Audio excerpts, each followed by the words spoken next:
પછી ખબર પડે કે આ ગયું એ સુખ હતું. છે ત્યાં સુધી સુખને ઓળખી લઈએ, માણી લઈએ, ચગળી લઈએ. પીપરમિન્ટ જેવું છે. જે લોકોને ઓરેન્જની પીપરમિન્ટ સમજાતી હશે ને એને સુખ સમજાશે. ધીમે ધીમે ચગળીને મજા લેવાની, બચડ બચડ ચાવીને ખતમ નહીં કરી નાખવાની, નહીં તો દાંતમાં ચોંટી જાય, પછી કાઢ્યા જ કરવું પડે. અને ચગડો તો બહુ જ વાર સુધી એનો સ્વાદ રહે, બહુ મજા આવે. હોઠ પણ પછી આ કરીને જુએ જીભ ઓરેન્જ થઈ છે કે નહીં. બહુ મજાની આ બધી પળો છે જિંદગીની, અને આ બધી મજાની પળોને પૂરેપૂરી માણી લેવી. કેમ કે ખબર નથી કેટલો વખત રહેશે. નાનકડી છોકરી હોય પાણીપુરી ખાવા જાય તો મા બાપ વડે પેટ બગડશે ને પછી રજાઓ પાડશે ને ફલાણું. થોડી મોટી થાય કે પિમ્પલ થશે, આવી રીતે બધું તીખું તીખું ખાધા કરે. થોડી મોટી થાય કે અમે તાર માટે છોકરા જોતા હોય તું આવી રીતે ગપા ગપ પાણીપુરી ખાય, કોક જુએ તો કેવું લાગે. એનાથી મોટી થાય તો એમ કે વહુ ઘરની આવી રીતે ત્યાં ઉભી રહીને પાણીપુરી ખાય. વળી થોડી મોટી થાય તો કે આ છોકરા તારી પાસેથી આવા સંસ્કાર લેશે કે લારી પરથી ખાધે રાખે છે. એનાથી થોડી મોટી થાય તો પતિ કે આમ બધી ફરિયાદ કરે છે કે મને આમ થાય છે તેમ થાય છે ને એસિડિટી થાય, જીકે રાખે છે. પાણીપુરી એસિડિટી થાય જ ને. એથી મોટી થાય, છોકરાને ઘેર છોકરા આવે, દાદી થઈ જાય. અને પછી દાદી ને છોકરા એકદમ નાના કે દાદી પાણીપુરી, એટલે દાદી જાય જોડે. કોક જુએ તો કે મારે માટે નહીં, હું તો છોકરાઓ માટે આવી. અને એમાં જો એક બે પાણીપુરી ખાતી પકડાય તો જતા આવતા લોકો કે માજીને હજી ચટાકા છૂટતા નથી. તો મારો સવાલ એ છે, હવે મારો પ્રશ્ન એ છે કે પાણીપુરી ખાવાની ઉંમર કઈ? બધી જ. કોણ શું કે છે એનો વિચાર કર્યા વગર તમારી જીવનની પાણીપુરીનું સુખ લઈ લો. લોકો તો કયા જ કરશે. આ દેશનો સૌથી મોટો પ્રોબ્લેમ જ છે કે અભિપ્રાય આપવામાં આપણે સોલિડ લિબરલ છીએ. સરકારે આમ કરવું જોઈએ. અરે સરકાર જેટલું કરે એટલું ઓછું છે. તમે કરો ને. બહાર સોસાયટીને નાકે કચરો હોય, 10 ફોન કોર્પોરેશનને કરે, પણ 4 જણા ભેગા થઈને કચરો ફેંકી ના આવે. કેમ? તો કે એમની ફરજ છે. પણ તમારી શું ફરજ છે? ટેક્સ ટાઈમસર ભરો છો?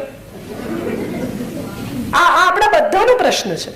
અને માટે હું માનું છું કે બીજાને એની ફરજ યાદ કરાવવાને બદલે આપણી ફરજો યાદ કરીશું તો બધાને પોતપોતાની ફરજ આપોઆપ યાદ થઈ જશે. Let's not live by the rules of the book. Let's make our own rules and live our own life. Thank you so much. આપ સૌને મારા પ્રણામ. બહુ જ આભારી છું. ફરી એકવાર બહુ જ આભારી છું તમારા સૌને. ના please don't do that. I'm not. એક નાનકડું સજેશન છે સર, જે મને લાગે છે કે મારે કરવું જોઈએ અને હું બધે જ કરું છું. ફૂલને બદલે પુસ્તક આપવાની એક નાનકડી પ્રથા બદલો તો સારું. પુસ્તક જીવનભર મારી સાથે રહેશે. અને એક સિક્કો કે સહી એમાં જો હોય તમારી કે આ તારીખે આ જગ્યાએ આ પુસ્તક આપ્યું, તો મારી ગુજરી ગયા પછી પણ મારી લાઇબ્રેરીમાં એ પુસ્તક મળશે. ફૂલ સામાન્ય રીતે, હવે દાખલા તરીકે હું અહીંથી જ ભૂજ જવાની હોઉં તો હું ફૂલ ન લઈ જઈ શકું, પણ પુસ્તક અચૂક મારી સાથે જાય ને હું તો ઠાંસી ઠૂંસીને બેગમાંથી 4 જોડી કપડાં કાઢીને પણ પુસ્તક લઈ જાઉં એમાંની છું. એટલે હું એવું માનું છું કે હવે પછી આ એક નાનકડી પ્રથા બદલો તો કાયમ માટે મેં કે એવી ભેટ તમે આપી શકો. પૈસા એટલા જ, બજેટ નહીં બદલવાનું, પણ આવું થઈ શકે તો સારું એવું મને લાગે છે. આપણે બધા ઔપચારિકતામાં બહુ બિલીવ કરીએ છીએ. અને શેને માટે? કૃષ્ણાયન માટે. જી, તો પૂછો. તો હવે આપણે ક્વેશ્ચન આન્સર નાનકડું સેશન કરીએ. તો વધારે હવે હું બોલું ને તમે સાંભળો એ તો પૂરું થયું. હાજી પ્લીઝ. 5000 વર્ષ પહેલા સ્ત્રીઓનો સ્વભાવ દ્રૌપદીજી હતા, તારાજી હતા, શા માટે? સ્ત્રીઓની સંવેદના બદલાતી નથી. હમણાં મારું એક પુસ્તક, એટલે એક પુસ્તક 5 ભાગમાં પ્રગટ થયું છે, કથા કોલાજ. જે લોકો મુંબઈ સમાચાર વાંચતા હશે એ લોકોને ખબર હશે. એમાં મેં જુદી જુદી સ્ત્રીઓની લાઈફ સ્ટોરીઝ લખી છે. અવિનાશભાઈ નિયમિત મને ફોન કરીને સારું હોય તો અચૂક રિએક્ટ કરે. એમાં પણ લગભગ 253 સ્ત્રીઓ છે. એમની કથા એકબીજાથી મળતી જ છે. એનું સૌથી મોટું કારણ એ છે કે સ્ત્રી છે ને એ જન્મજાત માં છે, રુજુતા છે એનામાં મોટા ભાગની. દરેક કિસ્સામાં અપવાદ હોય, પણ 3 વર્ષની છોકરીને તમે ઢીંગલી આપો એને માં થતા શીખવવું નથી પડતું. અને માતૃત્વનો સૌથી મોટો ગુણ શું છે? માતૃત્વનો સૌથી મોટો ગુણ કેર છે. આ કેર કેટલા લેવલની છે એના ઉપર દરેક રિલેશનશીપનો આધાર છે. કેટલીક પત્નીઓની કેર એટલી જ હોય કે ભાઈ તમને જે જોઈતું હોય એ વખતે હું હાજર હોઉં. કેટલીક પત્નીઓની કેર એ લેવલની હોય કે તમને જોઈએ કે ન જોઈએ હું હાજર હોઉં, અને કેટલીક પત્નીઓની કેર એ હોય કે તમને ન જોઈતું હોય તો પણ મારે તમને એવું રિયલાઇઝ કરાવવું છે કે તમને જોઈએ છે અને હું હાજર રહીશ જ. આ 3 લેવલની કેર છે અને બધે જ છે આ સમસ્યા. સો આઈ ફેલ્ટ કે 3 સ્ત્રીઓ કૃષ્ણના જીવનની અથવા કોઈ પણ પુરુષના જીવનની, એક એની દોસ્ત, એક એની પત્ની અને એક એની પ્રેમિકા, આ 3 એ પસંદ કરે, બાકીની એને રેડીમેડ મળે. માં તમે પસંદ નથી કરી શકતા, તમને કોઈ ચોઈસ નથી આપતું કે આ તમારી મમ્મી જોઈએ છે કે પેલી જોઈએ છે કે પેલી જોઈએ છે. માસી, ફોઈ, કાકી પણ તમે પસંદ નથી કરતા, ભાભી પણ તમે પસંદ નથી કરતા. આ 3 રિલેશનશિપ એવી છે કે જે તમે ચૂઝ કરો છો as a man, a friend, a wife and a beloved. Can be different, can be the same. આ જે 3 રિલેશનશિપ માણસ પસંદ કરે છે એ 3 અંતે તો સ્ત્રી જ છે. એ મુદ્દો બોઇલ ડાઉન થાય છે કે એક સ્ત્રી સહજ અસલામતી છે, સ્ત્રી સહજ ઈર્ષા છે, સ્ત્રી સહજ કેર છે, સ્ત્રી સહજ પોઝેશન છે. આ 3 સ્ત્રીઓનું. અને કૃષ્ણ વિશે છે. એને પૂછે છે દ્રૌપદીને કે તું પ્રેમ કરે છે કૃષ્ણને, અને ત્યારે દ્રૌપદી જવાબ આપે છે કે એ સમયની કઈ સ્ત્રી આર્યાવર્તની એવી છે જે એને ન ચાહતી હોય. રેખાને પૂછેલું સિમી ગરેવાલે રેન્ડેવૂમાં છે ઇન્ટરવ્યુ કે do you love Amitabh Bachchan, અને ત્યારે એને કહેલું કે who is it that doesn't love him. આ એના યુગનો પુરુષ છે, એવો પુરુષ કે જેને બધી જ સ્ત્રીઓ ચાહે છે. એટલે આ 3 જણા એવા છે જેને કૃષ્ણ પણ ચાહે છે. અમિતાભને બધા ઓળખે, પણ અમિતાભ તમને ઓળખે તો તમારું મહત્વ છે. સો આ 3 સ્ત્રીઓ એવી છે કે જેને ઇન રિટર્ન કૃષ્ણ પણ ચાહે છે, અને એની સાથેની રિલેશનશિપની કથા એટલે કૃષ્ણાયન. That's what I have tried to portray. પણ મને હંમેશાથી એવું લાગ્યું છે કે સ્ત્રીના ઉછેરને કારણે એનો સ્વભાવ એવો છે. એને બહુ અસલામત કરી નાખવામાં આવે છે, એને એવું શીખવવામાં આવે છે કે તું સુંદર હોઈશ ને ત્યાં સુધી તરવર પ્રેમ કરશે, વજન ઉતાર, પછી પુરુષો બહાર જતા થઈ જાય. અરે શરીર માટે બહાર જાય છે તો આજ જતો હોય તો કાલ જાય, વહેલો જાય. એને જો મારા ગુણોની કદર ન હોય તો એને જે કરવું હોય તે કરે. યુ રિયલી થિંક કે જે માણસ તમને નથી ચાહતો એને બાંધી રાખવામાં તમને કોઈ રસ છે? મારો એક બહુ જ અંગત મિત્ર છે, એક્ટર છે, એ હંમેશા કહે કે હું કોઈક સ્ત્રી સાથે સૂતો હોઉં અને મારી પત્ની વિશે વિચારવું એ અગત્યનું છે કે મારી પત્નીની બાજુમાં સૂતો હોઉં અને કોઈક સ્ત્રી વિશે વિચારવું એ અગત્યનું છે.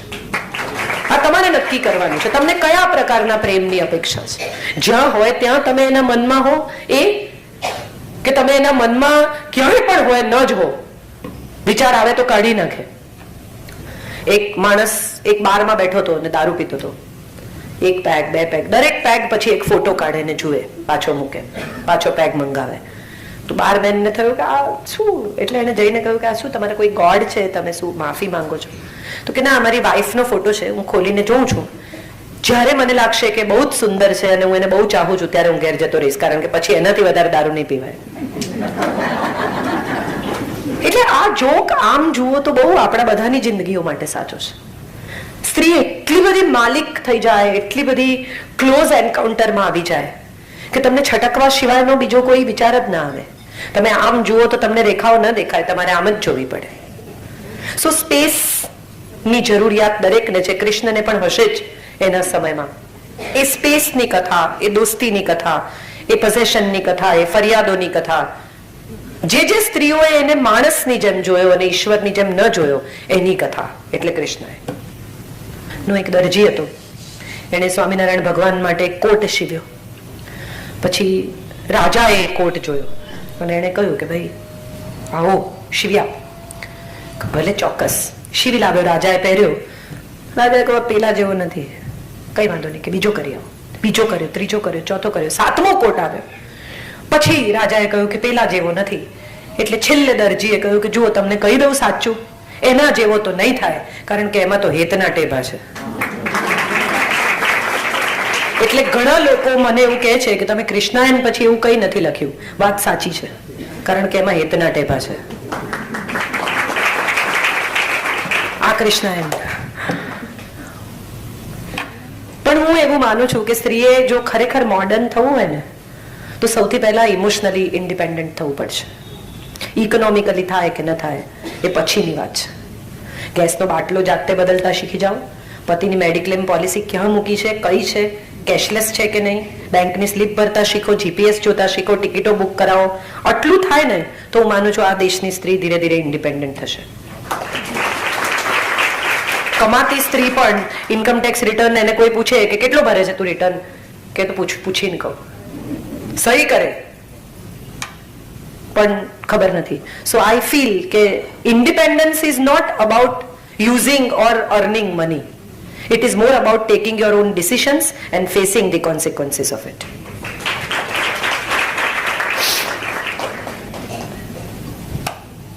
કંઈ પણ પૂછી શકો છો મને, મારા અંગત જીવન વિશે પણ પૂછી શકો. સાચા જવાબ નહીં આપું પણ પૂછો. જી.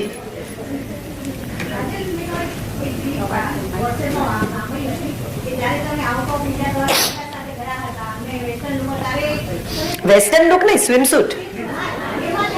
તમે સૌજન્ય શા માટે બતાવો છો? એટલે એમાં એવું થયેલું કે અમે ઈસ્ટ આફ્રિકા હતા અને એક બહુ જ સરસ પ્રોપર્ટી છે માધવાણીઝની, એબરડેર કરીને. ત્યાં અમે હતા અને બહુ બ્યુટીફુલ સ્વિમિંગ પુલ ને ત્યાં બીજું કોઈ હતું નહીં. હું, મારો દીકરો, મારા કાકા ને મારા કાકી, એ સિવાય કોઈ આખા પુલ પર. It was like a private pool. So I wore swimsuit. Then my son clicked a few pictures અને મેં એને અપલોડ કર્યા. એટલી સુંદર જગ્યા, વાતાવરણ એટલું સરસ, મજા એટલી બધી, એટલે મેં એને અપલોડ કર્યા. એટલી મજાના પિક્ચર મારા દીકરા સાથેના, મસ્તી કરતા ને એવા.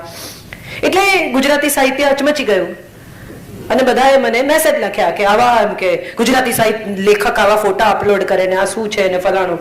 એટલે મેં એક નાની પોસ્ટ એમાં જવાબમાં લખી, આટલા બધા 400-500 લોકોના જે હૃદય દુભાયા એના જવાબમાં, કે પહેલી વાત અગત્યની એ છે કે તમને એક દીકરા સાથે મજા કરતી માં ન દેખાય, તમને સ્વિમસૂટ દેખાય. એક જરમાઈ હતા, એ જરમાઈએ કમ્પ્લેન કરી પોલીસ સ્ટેશનમાં જઈને કે સામે પેલો જે જોની રહે છે ને એના ઘરમાં નાગો ફરે છે. એટલે પોલીસે કહ્યું કે તમને દેખાય છે તમારા ઘરમાંથી? તો કે હા, હું ખુરશી ઉપર ટેબલ મૂકીને વેન્ટિલેટરમાંથી જોઉં તો ચોખ્ખું દેખાય છે. એટલે આ બધા ખુરશી પર ટેબલ મૂકીને વેન્ટિલેટરમાંથી સ્વિમસૂટ જુએ છે. એ પહેલી વાત છે. બીજી મહત્વની વાત જે મેં લખી, મેં એવું કહ્યું કે ગુજરાતી સ્ત્રી 50 વર્ષે સ્વિમસૂટ પહેરી શકે એવું એનું શરીર છે સાહેબ, વખાણ કરતા શીખો. આ બીજી મહત્વની વાત. અને ત્રીજી સૌથી મહત્વની વાત કે સ્વિમિંગ પુલ પર હું સ્વિમસૂટ ન પહેરું તો શું સાડી પહેરું એવી ગુજરાતી સાહિત્યની અપેક્ષા છે? અને એથી આ બધાની બહાર નીકળીને વિચારો તો આપણને સમજાય કે આપણે બધા એવા છીએ કે શોર્ટ્સ પહેરેલી સ્ત્રી સંસ્કૃત બોલે ને આપણને મંજૂર નથી, સાડી પહેરેલી શરાબ પીએ તો ચાલે. પહેરે સાડી સર, પછી ભલે કોકના ખભે પડે ને એનો પાલવ પડી એનો વાંધો નહીં, એનો કોઈ વાંધો, પણ સાડી પહેરે છે. એટલે આપણા દંભના સંસ્કારો છે જેમાંથી પણ હું માનું છું આપણે મુક્ત થવાનું છે. સંસ્કાર હું એવું માનું છું કે એ છે કે શોર્ટ્સ પહેરતી પુત્રવધુ સસરાને બેડ પેન આપી શકે પ્રેમથી, બાપની જેમ. પછી એ શું પહેરે છે ને એ જોવાનું છોડી દો. આપણે બધા, મેં કહ્યું ને, આ બધા બાહ્ય દેખાવ ઉપરથી માણસોના જજમેન્ટ લેતા થઈ ગયા છે. જે મેં લખેલું એટલે પોસ્ટ પછીથી બહુ લોકોએ મારા સપોર્ટમાં આવીને, પણ પહેલા તો બધાને થયું અરે રે, ગુજરાતી લિટરેચર આખું સ્વિમસૂટ પહેરીને બજારમાં નીકળી પડ્યું છે, આવું હોય. ઠીક છે, મેં બધું ઘણું બદલવાનો પ્રયત્ન કર્યો છે, એમાં એક વધારાનું છે. જી. આપનો પ્રોગ્રામ તમે બહુ માણ્યો, પણ તમને સાંભળીને આ બા જે આનંદ માનતા હતા ને એ બી મેં બહુ સરસ રીતે માણી. તમારા પાણીપુરીની વાતો, એ જે ખીલખીલાઈને હસ્યા, એ તો મને બહુ જ ગમ્યું.